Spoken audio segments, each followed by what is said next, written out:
Bé, el concepte de les 100 colls feia temps que ens rondava pel cap. Sabíem que no havia de ser excessivament competitiu, que havia de primar sobretot el gaudir de la moto i el fer turisme sobre la moto.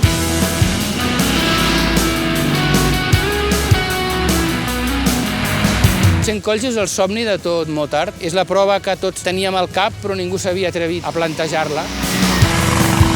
L'objectiu era fer el màxim de colls possibles, però també de gaudir del que més ens agrada, que és la moto.